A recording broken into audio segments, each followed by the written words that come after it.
lugar, un abrazo fraterno a todas las personas que en nuestro país y en el mundo han sido afectadas por la pandemia del COVID, que sigue siendo un reto para la humanidad entera y donde vuelve a demostrarnos que somos vulnerables, que somos interdependientes y que el eje de los cuidados debe ser un eje de construcción social fundamental para poder salir de esta crisis. Y en segundo lugar, la verdad que este punto a mí me resulta, no sé, particularmente interesante, ¿no? Interesante porque todo el mundo es público y notorio que yo no tengo especialmente la mejor relación con el ministro Marlaska. Eso no es público y notorio, no voy a ocultarlo. Lo que pasa que, claro, que de lo que estamos hablando es de otra cosa. De lo que estamos hablando es de avalar o no el hecho del cese del señor Pérez de los Cobos. Bueno, pues el señor Pérez de los Cobos, la verdad que los antecedentes que tiene por los cuales fue premiado con la comandancia de la Guardia Civil de Tres Cantos no son buenos, porque la operación del 1 de octubre fue un fracaso, ¿no? Desde todos los puntos de vista, no importa la posición política que se tenga, fue un fracaso. Logístico, por la situación en la que se mantuvo al personal, policial, porque no tuvo resultados policiales, y luego porque la operación de castigo en la puerta de los colegios electorales para demostrar la frustración de que no habían podido entender que eso era un proceso político y una movilización popular que no requería de una actuación violenta, sino que requería de salidas políticas, Y fue premiado por eso, por esos servicios prestados. Un político de uniforme, que ha formado parte de la estructura del Ministerio del Interior con 5 ministros. En el Gabinete de Estudios de la Secretaría de Estado. Un hombre entregado a la política y que además entendió su misión en el 1 de octubre como una misión política. Desgraciadamente parece que cuando llegó a la comandancia de la Guardia Civil de Tres Cantos pensó que debía seguir haciendo política. Parece. Porque en cualquier caso, todo esto viene a raíz de la filtración de un informe de la Guardia Civil remitido a un juzgado de instrucción.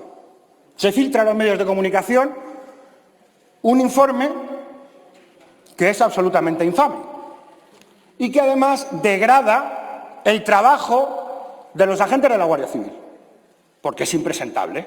Es impresentable en hechos que vienen referidos en el propio informe. El 30 de enero de 2020, la OMS califica el actual brote de COVID como pandemia. 11 de marzo, error. Podemos elegir el que queramos, es decir, podemos elegir directamente cómo se manipulan la comunicación, las cancelaciones de las movilizaciones que estaban previstas para esos días. La prevista para el 10 fue cancelada por el convocante sindicalista Antonio O'Connor, quien envió el 6 de marzo un correo dada la situación de riesgos de contagio debido al coronavirus, entre comillas. El mail no pone eso. Y esto está en un informe de la Guardia Civil que se remite al juzgado y cuando se remite al juzgado se filtra a la prensa. ¿Pero eso a nadie le preocupa? ¿A nadie le preocupa que en los informes remitidos al juzgado se contengan hechos manifiestamente falsos? ¿No es responsable la persona invigilando, la persona de la Guardia Civil responsable de la comandancia? Sí. Lo que no tiene es contacto con la jueza. Mire usted, la jefatura de la Policía Judicial de Tres Cantos ya no la llevaba el señor Pérez de los Cobos, eso es de hace muchos años. Tampoco tenía que tener conocimiento del contenido del informe, como ustedes presuponen que tenía conocimiento del contenido del informe. Sinceramente, creo que si algo se le puede reprochar al señor ministro no es que haya cesado al señor Pérez de los Cobos, sino que no lo hiciera antes. Pero a mí sí me preocupan muchas de las cosas que se están diciendo aquí, porque se está poniendo en riesgo el pluralismo político. Y hemos visto como nuevamente, desde aquí, se ha dicho cómo se quiere ganar el gobierno. Y es ilegalizando la mitad de los partidos políticos de esta Cámara. El mismo partido que dijo en esta pandemia que era necesario un gobierno de emergencia nacional y que el Ejército se encargara de los servicios esenciales del Estado.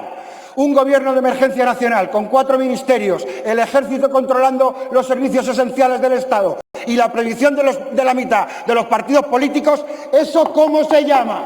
¿Eso cómo se llama? Y mientras tanto, los señores del PP y los señores de Ciudadanos le siguen bailando el agua a los que amenazan a la democracia de este país. Señor Mayoral, tendría que terminar, por favor. Participación política a una parte importante de la ciudadanía de este país. Nosotros mismos, el PNV, Esquerra Republicana, Junts per Cat, ¿cuántos estamos en la lista de las ilegalizaciones? ¿Cuántos? Eso quiere decir que existe un planteamiento muy evidente de socavar la democracia.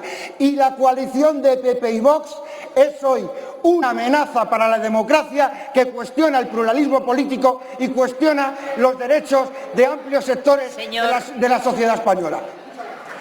Gracias, señor Mayoral.